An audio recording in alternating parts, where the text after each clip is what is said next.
I got a few screws loose since the days of my youth. There's a few screws loose.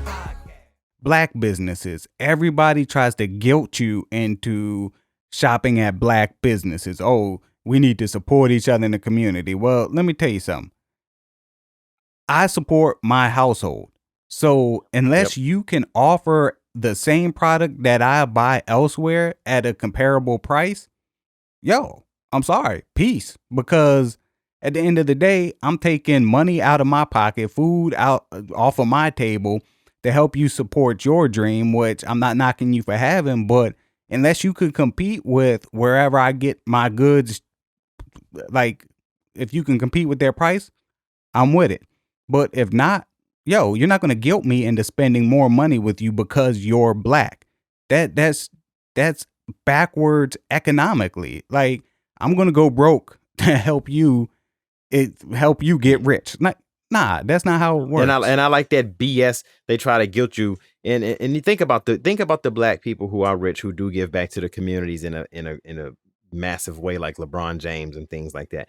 They're athletes who've made money on their talents, not because they went out and made a brand of shoes and then you went and bought them and made them rich, or they went out and they decided to offer some mediocre service and charge an arm and a leg. So those people who have these businesses that aren't celebrities, that charge an arm and a leg for mediocre products that they get manufactured en masse in China, wherever, and try to sell it for hundreds of dollars and guilt you for not buying it. Okay, if I consume your product and I buy this product and I go broke buying this product with your proceeds, what are you going to do in this community? Nothing. Seeing as though you say that we need to help each other out, okay, let's help each other out. What are you going to do in our community? Yeah. Nothing. Nothing at all. Except as opposed to those, and that's what makes me mad too. Like, why do I owe you? Why do I owe you something because you decided to have a business? Why do I owe you anything? Man, and real quick too, jumping. I know we're kind of jumping around, but jumping back to you saying people don't have the skills or they're happy with their mediocrity, right? Yo, I can tell you, and this might even be controversial too, but I really don't give a shit. If you use an app on your phone to create whatever product you're creating, you're not a professional. I'm sorry. Now, of course, there are professionals who can do that, but so what I have in mind is photography. Now, I qualify as a professional photographer, right?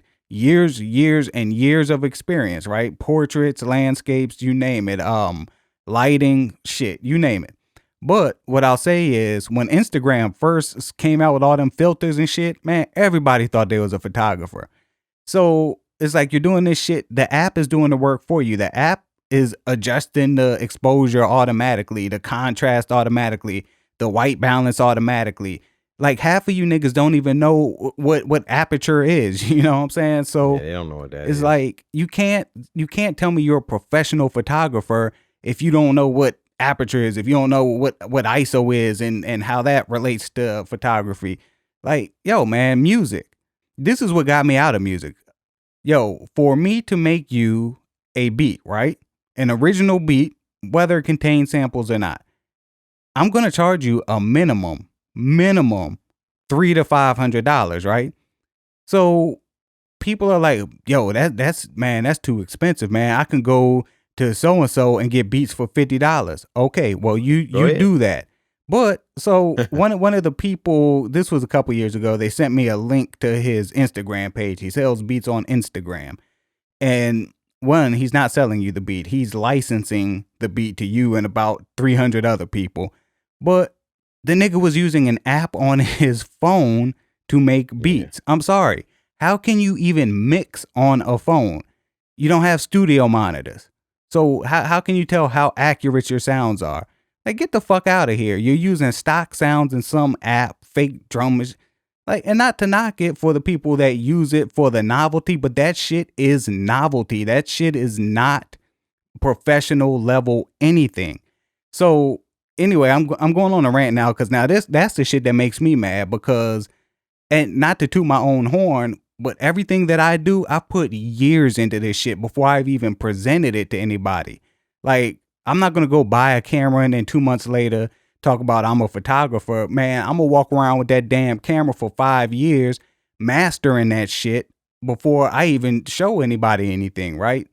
So yeah, man, motherfuckers want free. Oh yeah, if you make a beat for me, I just give you credit and then you can blow up. Nigga, I'm in my mid-30s. Suck my dick. How about that? And you can blow up, Exactly. motherfucker.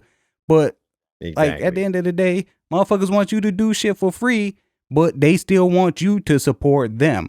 Now, I do make exceptions. Let me say this because I'm sure there's a group of people that may be listening like, damn, nigga, you made me music for free.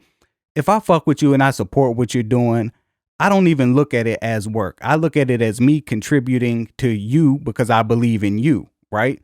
So shout out to CJ, CEO Hayes. I made a couple of music, couple of beats for him just to use on his show, Awaken Soul Podcast. Shout to them. Shout out to Virginia Slim. Virginia Slim 79. Shout out to him. Who else? Jaden Hollywood, like oversaturated podcast. Like if I really believe in what you're doing and I feel like I can contribute in some way, shape, or form, yo, I've had even people, the hood geniuses. Shout to them. They're like, look, man, I want to pay you for your work. Nah, bro. Cause I believe in y'all. You know what I'm saying? So no. But when you're coming at me, I'm a rapper. I'm trying to make it big. I'm trying to make money off of this shit. Nigga, you trying to make money off of my work that you got from me for free? Nigga, please. Hey man, I agree with everything you said, and I feel the same way about art. I'm an artist. I do a lot of I'm competent enough on Creative Cloud enough. I can do what I need to Shit, do, and if man, I you need be to know doing more, that I can shit. find out. Well, but there's certain things that I haven't done because I don't need to, frankly. But if I need to, I can. And I just don't like when people who don't use these programs offer their opinion on it and try to talk to me as if they know the jargon and the lingo. So what I start doing is I start using the jargon and the lingo and the steps and talk about the things I do, whether it be creating paths or masks Vectorizing. or Uh-huh. vectorizing or what it means, what it means to rasterize and why you don't want to do that all the time and what the proper pixels and resolutions are and running things through Illustrator and how do you work your layers, what are you doing with your blending options and